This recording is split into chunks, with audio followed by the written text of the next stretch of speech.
Welcome back. You're watching In Focus. 4 years ago, Kenya was plunged into chaos following a dispute over the presidential election results. The next election is in March 2013, but campaigning is already in full swing. I recently spoke with Kenyan Vice President Kalonzo Musyoka, who is also a presidential candidate, about the country's election preparations and why he considers himself the best man for the presidency. I can tell you that Kenyans are now prepared and in the process of getting prepared. We expect that the all-important matter of registering voters again will soon commence, and the Parliament is very busy trying to put in place all the mechanisms, including, of course, what we have already enacted. So Kenyans are prepared to forget what happened. Yes. After the last general election. I know that you've declared you're interested in becoming the next president of Kenya, and I wish you well. But Thank you. Honorable Kalonzo, would you please, in very few words, help me appreciate why you want to be Kenya's next president? Kenya needs a leadership that is going to ensure the full and complete implementation of our new constitution. And of course, being a lawyer, this makes a lot of sense to me. But importantly, we also need to fight against poverty and be able to create jobs for our youths. Yeah, with due respect, this kind of statements, I've had them across Yes. The political landscape, and everybody says the same thing. That's right. But what I've seen missing, as I listen very closely to all those who have declared their candidacy, is that nobody seems to present a realistic strategy on how to solve all these problems. I hear general statements, slogans, but I haven't had a specific plan, say, for how to end poverty, how to fight joblessness, how to create wealth in the rural areas, how to improve agriculture. Do you have a specific plan, a specific strategy in any of those areas? If time was allowing, Vincent, I would have actually gone into some detail. But for now, you have to live with a bit of generality. When, for instance, we say we will fight against corruption, because we have since identified, every Kenyan knows that corruption in our country has been a serious cancer.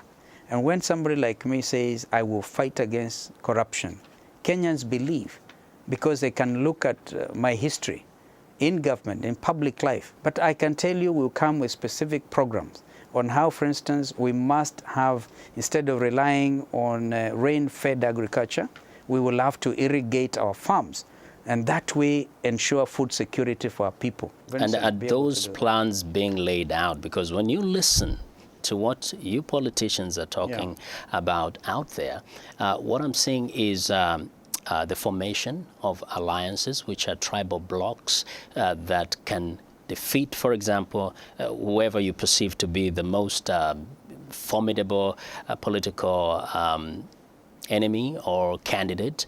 But I don't hear that. I don't hear any of this being said in public. Does it mean you don't find Kenyans being in a position to understand some of these issues? Vincent, living here in Americas, I think you're a bit far removed, because we speak loudly and clearly that, first of all, there's nothing like tribal groupings. If you're referring to the group of seven, the G7, these are like-minded leaders who are brought together by the common belief that we need to unite the country.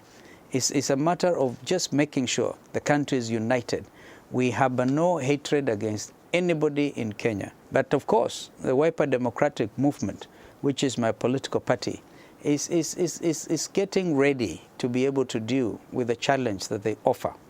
That said, please take me seriously when I tell you that we have a serious program to be able to lift our country out of poverty, out of unemployment, to the next level. We'll come up with specific programs. And you've just heard me give an example of how we should really take agriculture seriously. I mean, going back to what you mentioned about like-minded leaders, for example, you look at the political landscape in Kenya. They are not political, but they are not tribal groupings. But what you see everybody coming out and saying... These are Kenyans, you see. Definitely they're Kenyans. They're Kenyans. But you can see that whatever is happening has to do with some arithmetics, which are very ethnic-based. And in some cases, it's been very clear and open that a particular alliance is being formed to block a particular person from becoming president. Is that more important to Kenyans? And please take me serious when I say that we do not intend to block anybody. Of course, you intend to defeat your opponent politically in a democracy. So as our country finds its level in terms of our own democratic practice, there will be those perceptions and misperceptions. But take me on my word, intention is not to have a campaign that is focused on an individual. It is a campaign based on policy. Yeah. For instance, some of us have elaborated our own policy, political orientation on social democracy, the need to have servant leadership and lift Kenya to the next level. Please, I take it that you can agree with me that we are not out to block anybody, but you know, anybody wanting to defend themselves, we always put it that way, and with the assistance of media, create a perception that we are again acting tribally. Yeah, what happens is that it sometimes appears as if the only focus is to become president, but nobody gets the sense of what really one intends to do for the millions of Kenyans. You know, when I ran for election last time, Vincent, I came up with a campaign manifesto. I talked about the need to implement a 24-hour economy. And I'm so happy that even the Grand Coalition government adopted that position. Today, as I speak to you, our Port of Mombasa is realizing a 24 working cycle. And because of it, we have been able to reduce the time it takes to receive a container in Mombasa and the time it takes for that container to arrive in its destination, whether it's Kigali or Burundi, for instance. We are serious about some of these programs.